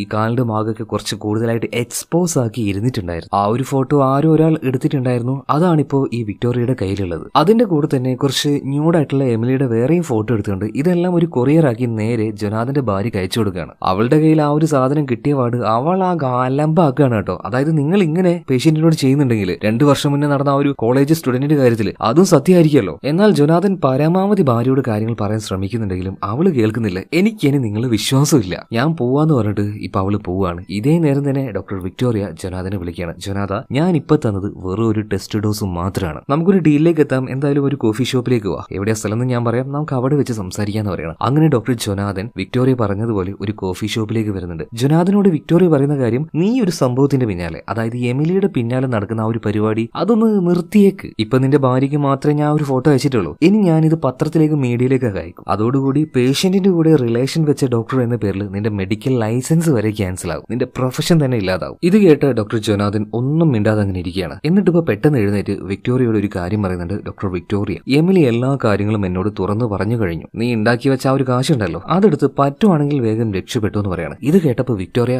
ആകെ ഞെട്ടിപ്പോകുന്നുണ്ട്. ഇതും പറഞ്ഞ് ഡോക്ടർ ജൊനാഥൻ വളരെ കൂളായിട്ട് അവിടെ നിന്ന് പോവാണ്. എന്നാൽ അവന്റെ പിറകാലം വന്ന ഡോക്ടർ വിക്ടോറിയ പറയുന്നത്, എനിക്ക് നന്നായിട്ട് അറിയാം, നീ നുണ പറയാ, എമിലി നിന്നോടൊന്നും പറഞ്ഞിട്ടുണ്ടാവില്ല. അതുപോലെ തന്നെ പൊന്നു ഡോക്ടറെ, ഞങ്ങൾ വെറുതെ വിട്ടേക്ക്, ഞങ്ങളുടെ പിന്നാലെ വരല്ലേ. നിങ്ങൾ നിങ്ങളുടെ വഴിക്ക് പോകും, ഞങ്ങൾ ഞങ്ങളുടെ വഴിക്ക് പോയിക്കോളാം. ദയവ് ചെയ്ത് എന്റെയും എമിലിയുടെയും പിന്നാലെ വരല്ലേ എന്ന് ഇപ്പൊ ജൊനാഥനോട് വിക്ടോറിയ പറയാണ്. ജൊനാഥനും ഇത് തന്നെയായിരുന്നു വേണ്ടിയിരുന്നത്. അതായത് ഡോക്ടർ വിക്ടോറിയ, എമിലി രണ്ടുപേരും കൂടെ ചേർന്ന് പ്ലാൻ ചെയ്ത് എന്തെങ്കിലും ചെയ്യാണോ എന്നുള്ള ആ ഒരു കാര്യത്തിൽ ഒരു കൺഫർമേഷൻ ജൊനാഥിന് വേണമായിരുന്നു. ആ കൺഫർമേഷൻ ഇപ്പൊ കിട്ടിക്കഴിഞ്ഞു. അതായത് വിക്ടോറിയ, എമിലി രണ്ടുപേരും ഡോക്ടർ ജൊനാഥിനെ ട്രാപ്പിലാക്കിയതാണ്. പക്ഷേ ഇതൊന്നും തെളിയിക്കാൻ യാതൊരു തെളിവും ജൊനാഥിന്റെ കയ്യിലില്ല. ഇനി തെളിവുകളാണ് ഉണ്ടാക്കേണ്ടത്. അതിനായിട്ട് ജൊനാഥൻ നേരെ ഹോസ്പിറ്റലിലേക്ക് ചെല്ലുകയാണ്. എമിലിയുടെ ആ ഒരു കേസ് ഫയലും കാര്യങ്ങളൊക്കെ എടുത്തിട്ട് അതിൽ എഴുതുകയാണ്, ഒരു കാരണവശാലും ആരും എമിലിയെ വിളിക്കാൻ പാടില്ല, അതുപോലെ തന്നെ ആരും എമിലിയെ കാണാൻ പാടില്ല. അവളുടെ കണ്ടീഷൻ കുറച്ച് മോശമായി നിൽക്കുന്ന അവസ്ഥയാണ്, അവൾ ഒരിക്കലും പുറത്തേക്ക് വിടാനും പാടില്ല. അതുപോലെ തന്നെ എമിലിയെ കൊണ്ടുപോയിട്ട് ചില കാഴ്ചകൾ ആ ഹോസ്പിറ്റലിൽ ചില വയലന്റ് ആയിട്ടുള്ള പേഷ്യൻസിന് ഷോക്ക് കൊടുക്കുന്ന ആ ഒരു കാഴ്ചകളൊക്കെ അവളെ നേരിട്ട് കാണിച്ചു കൊടുക്കുകയാണ്. അത് കണ്ട് എമിലി ചെറുതായിട്ടൊന്ന് പേടിക്കുന്നുണ്ട്. എമിലി, ഇത് കണ്ടോ,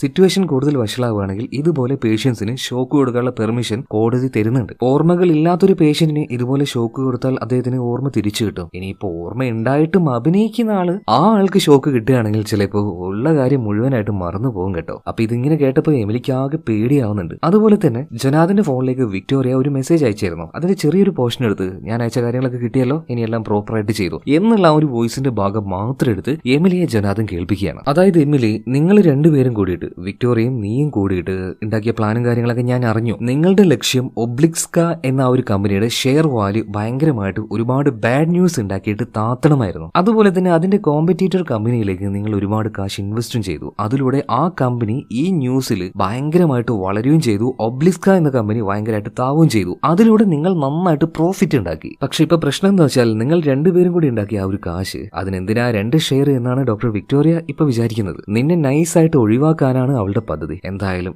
ഞാൻ അവളുടെ കൂടിയാണ്, എനിക്ക് ബെനിഫിറ്റ് ഉള്ള കാര്യത്തിനെ ഞാൻ നിൽക്കുള്ളൂ. ഇതും പറഞ്ഞ് ഡോക്ടർ അവിടുന്ന് പോവാണ് കേട്ടോ. ഇതിനുശേഷം എമിലി ആകെ പേടിച്ചു പോയിട്ടുണ്ട്. കാരണം ഈ ഹോസ്പിറ്റലിൽ ഒരു ജയിലിൽ കിടക്കുന്ന പോലെ ട്രാപ്പായി കിടക്കുകയാണ്. വേഗം തന്നെ അങ്ങോട്ടേക്ക് ചെന്നിട്ട് റിസപ്ഷനിൽ ചെന്നിട്ട് ഡോക്ടർ വിക്ടോറിയെ വിളിക്കാൻ വേണ്ടി ശ്രമിക്കുന്നുണ്ട്. എന്നാൽ ഓൾറെഡി ജൊനാഥൻ പറഞ്ഞിട്ടുണ്ട്, എമിലിക്ക് ആര് ഫോൺ ചെയ്യാനോ അല്ലെങ്കിൽ ആരെങ്കിലും അവളെ വിളിച്ചാലോ കൊടുക്കരുത് എന്ന്. അപ്പൊ അവള് വീണ്ടും അതൊന്നും പറഞ്ഞാൽ പറ്റില്ല, എനിക്ക് ഫോൺ വിളിക്കണം എന്ന് പറഞ്ഞിട്ട് ഭയങ്കരമായിട്ട് വയലന്റ് ആവുകയാണ്. സോ അതോടുകൂടിയിട്ട് ഗാർഡ്സ് എല്ലാം വന്ന് അവളെ പിടിച്ചു വെക്കുകയാണ്. ഒരു ഇഞ്ചക്ഷൻ എല്ലാം കൊടുത്ത് മയക്കുന്നുണ്ട്. അതായത് പതിയെ എമിലിയുടെ ആ ഒരു കൺട്രോൾ അവളുടെ കയ്യിൽ നിന്ന് പോവാണ്. അതുപോലെ തന്നെ ഈ ഡോക്ടർ വിക്ടോറിയ അവളെ കാണാനായിട്ട് ഈ ഹോസ്പിറ്റലിലേക്ക് വരുന്ന സമയത്ത് അതിനുള്ള പെർമിഷൻ വിക്ടോറിയക്ക് കിട്ടുന്നില്ല. പെട്ടെന്ന് തന്നെ ഡോക്ടർ ജൊനാഥൻ പുറത്തേക്ക് പോയിട്ട് ഡോക്ടർ വിക്ടോറിയയുടെ ഷോൾഡറിൽ കൈവച്ച് ഭയങ്കര ഫ്രണ്ട്ലി ആയിട്ട് സംസാരിക്കുന്നത് പോലെ കാണിക്കുന്നുണ്ടെങ്കിലും സംസാരിക്കുന്ന കാര്യം, വിക്ടോറിയ, നീ പെട്ട് കഴിഞ്ഞു, എമിലി എല്ലാ കാര്യങ്ങളും തുറന്നു പറയാം എന്ന് സമ്മതിച്ചിട്ടുണ്ട്. എന്നിങ്ങനെ ഡോക്ടർ വിക്ടോറിയ ദേഷ്യം പിടിപ്പിക്കുന്ന കാര്യങ്ങൾ വളരെ ഫ്രണ്ട്ലി ആയിട്ട് തന്നെ അവളുടെ ഷോൾഡറിൽ തട്ടിക്കൊണ്ട് സംസാരിക്കുകയാണ്. ഇതെന്തിനാണെന്ന് വെച്ചാൽ, മുകളിൽ നിന്നും എമിലിക്ക് ഈ കാര്യം നേരിട്ട് കാണാൻ കഴിയും. അവളുടെ ആ ഒരു ജനാലയിലൂടെ നോക്കുമ്പോൾ അവള് കാണുന്ന കാഴ്ച എന്താണ്? ജൊനാഥൻ വിക്ടോറിയയുമായിട്ട് ഭയങ്കര ഫ്രണ്ട്ലി ആയിട്ട് സംസാരിക്കുന്നത്. അത് തന്നെയായിരുന്നു ജൊനാഥനും വേണ്ടിയിരുന്നത്. അതുപോലെ തന്നെ ജൊനാഥൻ മറ്റൊരു കാര്യം ചെയ്യാണ്. ഇതുപോലുള്ള ഈ ഡിപ്രസ് ആയിട്ടുള്ള ആൻസൈറ്റി ആയിട്ടുള്ള പേഷ്യന്റ് അവർ കുറച്ച് നോർമൽ ആയിട്ട് വരുന്നുണ്ട് എന്നതിന് വേണ്ടി പ്രൂവ് ചെയ്യാൻ വേണ്ടി ഒരു ചെറിയ ടെസ്റ്റ് പേപ്പർ ഉണ്ട്. അത് അവർ തന്നെ സ്വയം ഫില്ല് ചെയ്യണം. എന്നാൽ അങ്ങനെയുള്ള എമിലിയുടെ ആ ഒരു ടെസ്റ്റ് പേപ്പർ ഫില്ല് ചെയ്യുന്നത് ജൊനാഥൻ തന്നെയാണ്. വളരെ മോശമായിട്ടാണ്. അസുഖം ഒട്ടും മാറാത്ത ഒരു പേഷ്യന്റിനെ പോലെ അവൻ ആ ഒരു പേപ്പർ ഫില്ല് ചെയ്യുന്നുണ്ട്. എന്നിട്ട് അത് കയ്യിൽ വെക്കുകയാണ്. പിന്നീട് കുറച്ച് ടാബ്ലറ്റ് എടുത്തുകൊണ്ട് ജൊനാഥൻ നേരെ എമിലിയുടെ അടുത്തേക്ക് ചെല്ലുകയാണ്. അവളോട് അത് കഴിക്കാൻ പറയുന്നുണ്ട്. ഡോക്ടർ കഴിക്കാൻ പറഞ്ഞാൽ നിർബന്ധമായിട്ടും എമിലി കഴിക്കണം, എന്നാൽ മാത്രമേ ഈ ആശുപത്രി വിട്ട് പുറത്തേക്ക് പോകാനായിട്ട് അവൾക്ക് പറ്റുള്ളൂ. ഇതേ നേരം തന്നെ എമിലി ചോദിക്കുന്നുണ്ട്, ഡോക്ടർ ജൊനാഥൻ, ഈ മരുന്ന് എന്തായാലും ഞാൻ കഴിക്കേണ്ട ആവശ്യമില്ല, ഇത് കഴിക്കാതിരിക്കാനായിട്ട് നിങ്ങൾ എന്നെ ഹെൽപ്പ് ചെയ്യോ? അതിന് പകരമായിട്ട് എല്ലാ സത്യങ്ങളും ഞാൻ പറയാം. ഇപ്പൊ വളരെ കൂളായിട്ട് തന്നെ ജൊനാഥൻ അവിടെ ഇരിക്കുകയാണ്. പറ. അങ്ങനെ എമിലി ഓരോ സത്യങ്ങളായിട്ട് പറയാൻ തുടങ്ങുകയാണ്. ഒരു 5-6 വർഷങ്ങൾക്ക് മുന്നേ ഒന്നുമില്ലാത്ത ഒരു അനാഥ പെൺകുട്ടിയായിരുന്നു അവള് ജോലി ചെയ്തിരുന്നത് ഒരു ബാറിലായിരുന്നു. അവിടെ വെച്ചാണ് മാർട്ടിനെ ആദ്യമായിട്ട് കാണുന്നത്. അവനോട് പ്രണയം കൊണ്ടൊന്നുമല്ല എമിലി അവനെ വിവാഹം കഴിച്ചത്. എമിലിക്ക് ഈ മാർട്ടിന്റെ പണത്തിനോടായിരുന്നു ഇഷ്ടം. എന്തായാലും അവരുടെ വിവാഹം കഴിഞ്ഞു. പിന്നീടുള്ള ദിവസങ്ങളിൽ എമിലി അവന്റെ ആ ഒരു കാശ് കൊണ്ട് നല്ല ലക്ഷറിയസ് ആയിട്ട് തന്നെ ജീവിക്കുകയാണ്. ഇതിനിടയിലാണ് മാർട്ടിൻ അറസ്റ്റിലാവുന്നതും അവരുടെ ആ ഒരു സ്വത്തുകൾ മുഴുവനായിട്ടും കണ്ടുകെട്ടുന്നതും. ഒന്നുമില്ലാത്തവളെ പോലെ എമിലി പഴയതുപോലെ തന്നെ ആകുന്നതും. സോ ഇതെല്ലാം കാരണം ആ ഒരു സമയത്ത് എമിലിക്ക് ഡിപ്രഷൻ ഓട്ടോമാറ്റിക് ആയിട്ട് വന്നു. അന്ന് എമിലി കാണാൻ പോയ ഒരു ഡോക്ടറായിരുന്നു ഡോക്ടർ വിക്ടോറിയ. ഈ ഡോക്ടർ വിക്ടോറിയയുമായിട്ട് എമിലി പയ്യെ അടുക്കാൻ തുടങ്ങി കേട്ടോ. അതുപോലെ തന്നെ വിക്ടോറിയയ്ക്ക് അവരുടെ ഹസ്ബൻഡുമായിട്ട് എന്തൊക്കെയോ ചില പ്രശ്നങ്ങൾ ഉണ്ടായിരുന്നു. അതുകൊണ്ട് തന്നെ ഈ രണ്ടുപേരും പതിയെ അടുക്കാൻ തുടങ്ങി. ഏത് രീതിയിൽ എന്ന് ചോദിക്കുകയാണെങ്കിൽ എല്ലാ രീതിയിലും. കാരണം രണ്ടുപേരും ഒരുതരം ലെസ്ബിയൻ റിലേഷനോട് താല്പര്യമുള്ള ആൾക്കാരാണ്. അപ്പൊ ആ രീതിയിൽ അവരുടെ ആ ഒരു ബന്ധം മുന്നോട്ടേക്ക് പോയി. അതുപോലെ തന്നെ എമിലിയുടെ ഹസ്ബൻഡ് മാർട്ടിൻ എപ്പോഴും ഷെയർ മാർക്കറ്റിൽ ഒരു പരിപാടി ചെയ്യുന്നതാണല്ലോ. സോ അതുമായി ബന്ധപ്പെട്ട ഒരു തട്ടിപ്പ് ചെയ്യാമെന്ന് എമിലി ഇപ്പോൾ ഡോക്ടർ വിക്ടോറിയോട് പറയണം. കാരണം രണ്ടുപേർക്കും മുന്നോട്ടുള്ള ജീവിതത്തിന് നല്ല കാശ് ആവശ്യമാണ്. അതുകൊണ്ട് തന്നെ ഇപ്പൊ വലിയ വിലയൊന്നും ഇല്ലാത്ത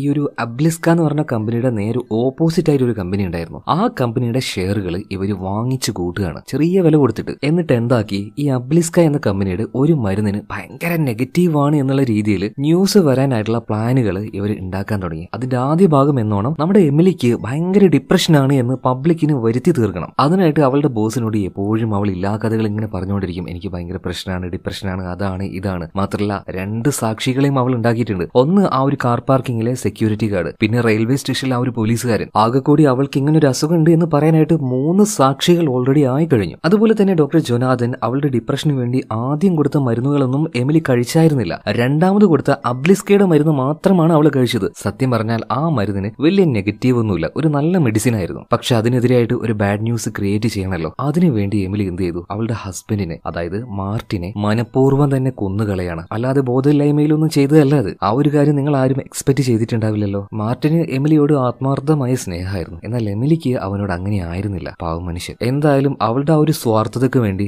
മാർട്ടിനെ കൊന്നുകളഞ്ഞു. അതുപോലെ തന്നെ അടുത്തതായിട്ട് അവർ പിടിച്ചത് ഡോക്ടർ ജൊനാഥിനെയാണ്. കാരണം ഈ ഒരു പ്ലാൻ എക്സിക്യൂട്ട് ചെയ്യാനായിട്ട് ഒരു ഡോക്ടറെ കൂടെ ആവശ്യമാണ്. അപ്പൊ അതിന്റെ പല ഘട്ടത്തിലായിട്ട് ഈ എമിലിയും ഡോക്ടർ ജൊനാഥനും സംസാരിക്കുന്ന പല ഫോട്ടോസും എടുത്തത് തന്നെ ഈ ഡോക്ടർ വിക്ടോറിയയാണ്. അങ്ങനെ പ്ലാൻ എല്ലാം നല്ല രീതിയിൽ എക്സിക്യൂട്ടായി. ഇവർ വിചാരിച്ചതുപോലെ തന്നെ അബ്ലിസ്ക എന്ന കമ്പനിയുടെ ഷെയർ വളരെയധികം താന്ന് മറ്റേ കമ്പനിയുടെ ഷെയർ ഭയങ്കരമായിട്ട് കൂടി ഇവർക്ക് നല്ല പ്രോഫിറ്റ് ഉണ്ടാക്കാൻ പറ്റി, അതിലൂടെ കാശും ഉണ്ടാക്കാൻ പറ്റി. പക്ഷെ പ്രശ്നം എന്താ വെച്ചാൽ ഇതിന്റെ പിന്നാലെ ഇതിന്റെ രഹസ്യങ്ങളെല്ലാം തേടി ഒരാൾ വരും എന്നുള്ള കാര്യം എമിലിയും വിക്ടോറിയയും വിചാരിച്ചില്ല. അതായത് ഡോക്ടർ ജൊനാഥനെ ഇവർ അണ്ടർ എസ്റ്റിമേറ്റ് ചെയ്യാണ്. സത്യം പറഞ്ഞാൽ ജൊനാഥന് യാതൊന്നും അറിയില്ലായിരുന്നു. അവന്റെ ക്രൂക്കഡ് ആയിട്ടുള്ള സൂത്രപരമായിട്ടുള്ള ഒരു ഇടപെടൽ കാരണം രണ്ടുപേരുടെ ഉള്ളിൽ നിന്നും പതിയെ രഹസ്യങ്ങൾ അവന് പുറത്തേക്ക് എടുക്കാൻ പറ്റി. അത് തന്നെയായിരുന്നു ഡോക്ടർ ജൊനാഥിന്റെ വിജയം. അതുപോലെ തന്നെ ഡോക്ടർ ജൊനാഥൻ എമിലിയോട് ചോദിക്കുന്നുണ്ട്, അല്ല നിങ്ങൾ എന്നെ തന്നെ എന്തിനാണ് സെലക്ട് ചെയ്തത്? ഇപ്പൊ എമിലി പറയണത്, സത്യം പറഞ്ഞാൽ റാൻഡം ആയിട്ട് സെലക്ട് ചെയ്തേ ഉള്ളൂ. ആത്മഹത്യ ചെയ്യാൻ നോക്കിയിട്ട് ഞാൻ ഹോസ്പിറ്റലിലേക്ക് പോകുമ്പോൾ എന്റെ അടുത്തേക്ക് ആദ്യം വരുന്ന ഒരു ഡോക്ടർ, അങ്ങനെ ഒരു ഡോക്ടറെ സെലക്ട് ചെയ്യാം എന്നായിരുന്നു എന്റെയും വിക്ടോറിയയുടെയും പദ്ധതി. ആദ്യമായിട്ട് വന്നത് ഡോക്ടർ ജൊനാഥൻ നിങ്ങളായിരുന്നു, അല്ലാതെ നിങ്ങളെ ടാർഗറ്റ് ചെയ്ത് ഞങ്ങൾ കൊണ്ടുവന്നതെന്നല്ല.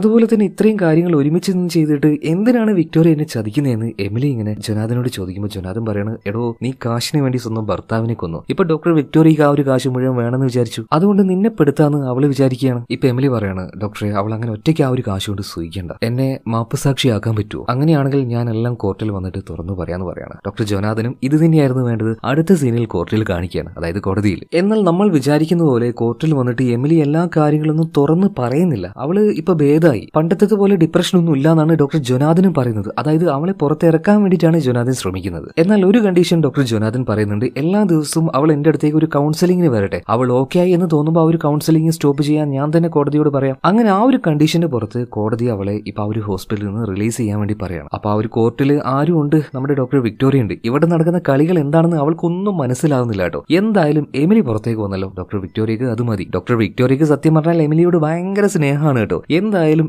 എമിലി പുറത്തേക്ക് വന്നപ്പോൾ അവളെ കാണാനായിട്ട് വിക്ടോറിയ ചെല്ലുകയാണ്. ഞാൻ പറഞ്ഞല്ലോ ഭയങ്കര സ്നേഹമായതുകൊണ്ട് തന്നെ അവളെ കെട്ടിപ്പിടിച്ച് അവളോട് സംസാരിക്കുകയാണ്. അപ്പോൾ നമ്മുടെ എമിലി ചോദിക്കുന്നുണ്ട്, വിക്ടോറിയ ആ ഒരു കാശൊക്കെ എവിടെയുള്ളത്? വിക്ടോറിയ പറയണത്, നീ പേടിക്കൊന്നും വേണ്ട, നമുക്ക് രണ്ടുപേർക്ക് സുഖമായിട്ട് ജീവിക്കാനുള്ള കാശ് ഞാൻ ഉണ്ടാക്കിയിട്ടുണ്ട്. അത് 2 പ്രൈവറ്റ് അക്കൗണ്ടിൽ ആർക്കും കണ്ടുപിടിക്കാൻ പറ്റാത്ത രീതിയിൽ ആ ഒരു കാശ് ഞാൻ ഇട്ട് വെച്ചിട്ടുണ്ടെന്ന് പറയണം. ആ സമയത്താണ് എമിലിയുടെ പുറത്ത് എന്തോ ഒന്ന് തടയുന്നത്. വിക്ടോറിയ നോക്കുമ്പോൾ അതൊരു വയറായിരുന്നു. പിന്നീട് ആ ഒരു ജാക്കറ്റ് മാറി നോക്കുമ്പോൾ ഒരുപാട് മൈക്കുകൾ എമിലിയുടെ ദേഹത്തുണ്ടായിരുന്നു. അതായത് ഡോക്ടർ വിക്ടോറിയ പറഞ്ഞ ആ ഒരു കാര്യങ്ങൾ അതുപോലെ റെക്കോർഡായി. അതുപോലെ തന്നെ വീടിന്റെ പുറത്ത് പോലീസുകാരും ഉണ്ടായിരുന്നു. എവിഡൻസ്, ഡോക്ടർ വിക്ടോറിയക്കെതിരായിട്ടുള്ള എവിഡൻസ് ആയിരുന്നു വേണ്ടത്. അത് അവളുടെ വായി കൊണ്ട് തന്നെ അവൾ പറഞ്ഞു, കംപ്ലീറ്റ് ആയിട്ട് റെക്കോർഡായി. അതുപോലെ തന്നെ ഡോക്ടർ വിക്ടോറിയ ഇപ്പൊ പൂർണ്ണമായിട്ടും പെടുകയാണ്. അവള് ചെയ്ത എല്ലാ കാര്യവും പുറത്തേക്ക് വരികയാണ്. ഇപ്പോൾ ശരിക്കും ഇതായിരുന്നു നമ്മുടെ ഡോക്ടർ ജൊനാഥന്റെയും എമിലിയുടെയും ഇടയിൽ ഉണ്ടായിരുന്ന ഒരു ഡീൽ എന്ന് പറയുന്നത്. അതായത് അവള് മാപ്പുസാക്ഷിയായി. ഇനിയിപ്പോ കാശ് കിട്ടിയിട്ടില്ലെങ്കിലും ജയിലിൽ പോയിട്ട് കിടക്കണ്ടല്ലോ. പക്ഷേ കോടതി പറഞ്ഞതുപോലെ ഡോക്ടർ ജൊനാഥനെ എപ്പോഴും എമിലി വന്നിട്ട് ഒരു മണിക്കൂറോളം കൗൺസിലിംഗ് കേട്ടിട്ട് അവള് പോകണം. അതെല്ലാ ദിവസവും ചെയ്യണം. ഇപ്പോൾ പബ്ലിക്കായിട്ട് പുറത്തുനിന്നുള്ള ആൾക്കാർ നോക്കുമ്പോഴാണ് എമിലിക്ക് ചെറിയ ചെറിയ പ്രശ്നങ്ങളൊക്കെ. എന്നാൽ ഡോക്ടർ ജൊനാഥനും എമിലിക്കും നന്നായിട്ട് അറിയാം അവൾക്ക് യാതൊരു പ്രശ്നവും ഇല്ലാന്ന്. അതുകൊണ്ട് തന്നെ എമിലി ഇപ്പോൾ കൗൺസിലിംഗിന് വന്നിട്ട് ഡോക്ടറോട് സംസാരിക്കുകയാണ്. ഡോക്ടറെ ചുമ്മാ കുറച്ചു നേരം വന്നിട്ട് അങ്ങനെ ഡെയിലി പോയേ പോരെ, വേറെ വിഷയങ്ങളൊന്നുമില്ലല്ലോ. ഡോക്ടർ ജനാർദ്ദൻ പറയുന്നത് ആ കുഴപ്പമൊന്നുമില്ല, പക്ഷെ അതിന്റെ കൂട്ടത്തിൽ ഇതാ ഈ മരുന്ന് കൂടെ കഴിച്ചോന്ന് പറഞ്ഞിട്ട് കുറെ അധികം മരുന്നുകൾ അവൾക്ക് എഴുതി കൊടുക്കുന്നുണ്ട്. ഇത് കണ്ടപ്പോൾ എമിലി ആകെ ഞെട്ടിപ്പോണു. അല്ല ഡോക്ടറെ, എന്തിനാണ് എനിക്ക് മരുന്ന്? ആ മരുന്ന് നീ കഴിക്കണം എമിലി, അതുപോലെ തന്നെ ഞാൻ പറയുന്ന കാര്യങ്ങളൊക്കെ കേൾക്കണം, അങ്ങനെയാണല്ലോ കോടതി പറഞ്ഞത്. ഇത് കേട്ടപ്പോൾ എമിലിക്ക് ആകെ ദേഷ്യം വരുന്നുണ്ട്. ഡോക്ടറെ, നിങ്ങളപ്പോ എന്നെ പെടുത്താൻ നോക്കുകയായിരുന്നല്ലേ? ഏയ് കൂടാവ്, നീ അവിടെ ഇരിക്കുക എമിലി എന്ന് ഡോക്ടർ ജനാർദ്ദൻ പറയാണ്. എന്നിട്ട് ആ ഒരു ഹോസ്പിറ്റലിൽ വെച്ചിട്ട് അവൾ എഴുതി എന്ന രീതിയിലാക്കിയെടുത്ത ആ ഒരു പുസ്തകം ഉണ്ടല്ലോ, അതായത് ഇതുപോലുള്ള പേഷ്യന്റ് നോർമലായി എന്ന് പ്രൂവ് ചെയ്യുന്ന ആ ഒരു പുസ്തകം,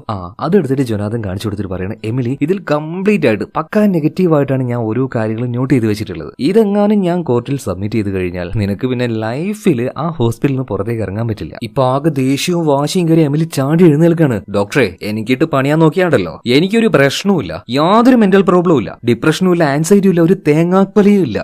അത് ഞാൻ പ്രൂവ് ചെയ്താണെന്ന് പറഞ്ഞിട്ട് അവള് ഡോറ് തുറന്ന് പുറത്തേക്ക് പോകാൻ നിൽക്കുമ്പോൾ ഡോക്ടർ ജനാർദ്ദൻ അവൻ പറയാണ്, ഇത് തന്നെയാണ് എനിക്ക് വേണ്ടത്. വാതിൽ തുറന്ന് ഇപ്പൊ എമിലി പുറത്തേക്ക് ഇറങ്ങിയതും ദാ തൊട്ട് മുന്നിൽ തന്നെ മാർട്ടിന്റെ അമ്മ. അപ്പോ നീ എന്റെ മകനെ ചതിക്കായിരുന്നല്ലേ, എന്റെ മകനെ കൊന്നിട്ടും അത് നിന്റെ തെറ്റല്ല എന്ന് വിശ്വസിച്ചവളാണ് ഞാൻ, ഒരമ്മയായിട്ട് കൂടെ ഞാൻ നിനക്ക് പുറത്തു തന്നു, ആ എന്നെയും കൂടെ നീ വഞ്ചിക്കായിരുന്നല്ലേ എന്ന് പറഞ്ഞിട്ട് അവളുടെ മുഖത്ത് നോക്കി ഒരേറ്റ അടിയാണ്. കാരണം എന്ത് മാപ്പുസാക്ഷി ആയാലും അവള് ആ ചെയ്ത വലിയ തെറ്റിന്ന് ഒരിക്കലും പുറത്ത് കിടക്കാൻ പറ്റില്ല. അവൾക്ക് ഒരു ഫിനാൻഷ്യൽ തട്ടിപ്പ് എന്നതിന് പുറമെ ആയിട്ട് അവളൊരു മർഡർ വരെ അതിനുവേണ്ടി ചെയ്തിരിക്കുകയാണ്. അപ്പൊ തന്നെ പോലീസുകാർ അങ്ങോട്ടേക്ക് വരുന്നുണ്ട്, എമിലി അറസ്റ്റ് ചെയ്യാണ്. ഒരിക്കലും ഒരു കാരണവശാലും അവളെ ഒന്നും മാപ്പുസാക്ഷിയാകാൻ പറ്റില്ല. ഞാൻ പറഞ്ഞല്ലോ, ചെറിയ തട്ടിപ്പും കാര്യങ്ങളൊക്കെ ചെയ്തിയാണെങ്കിൽ എന്തെങ്കിലുമൊക്കെ ചെയ്തിട്ട് പുറത്തു വരാം. പക്ഷെ അവളൊരു കൊലപാതകം ചെയ്തു കഴിഞ്ഞു, അതായത് നല്ല 8ന്റെ മണി പാലും വെള്ളത്തിൽ അങ്ങോട്ട് കാച്ചിക്കൊറിക്ക് കൊടുക്കുകയാണ് നമ്മുടെ ജനാർദ്ദൻ. എന്തായാലും ഗൂഢാലോചന ഇത് നടത്തിയ ഡോക്ടർ വിക്ടോറിയ അതുപോലെ തന്നെ എമി രണ്ടുപേരും ഇപ്പൊ ജയിലിലാണ്. അങ്ങനെ കുറച്ച് ദിവസം കഴിഞ്ഞു കേട്ടോ, നമ്മുടെ ഡോക്ടർ ജനാർദ്ദന്റെ ആ ഒരു നിരപരാധിത്വം അത് പബ്ലിക്കിന് മനസ്സിലായി, കോടതിക്ക് മനസ്സിലായി. പിന്നീട് ആ ഒരു കാര്യമൊക്കെ ന്യൂസിലൂടെ വരുന്നുണ്ട് കേട്ടോ. അദ്ദേഹത്തിന്റെ ആ ഒരു പഴയ ലൈഫ് ഇതിലൂടെ തിരിച്ചു കിട്ടുകയാണ്. പഴയ പേഷ്യൻസ് എല്ലാം അതുപോലെ തന്നെ തിരിച്ചു വരാൻ തുടങ്ങി. അദ്ദേഹത്തിന്റെ കരിയർ നന്നായിട്ട് മുന്നോട്ടേക്ക് പോകുന്നുണ്ട്. ഒരു കാര്യം നിങ്ങളൊന്ന് ആലോചിച്ച് നോക്കിയേ, ഡോക്ടർ ജനാർദ്ദൻ എല്ലാവരും പറയുന്നത് കേട്ട്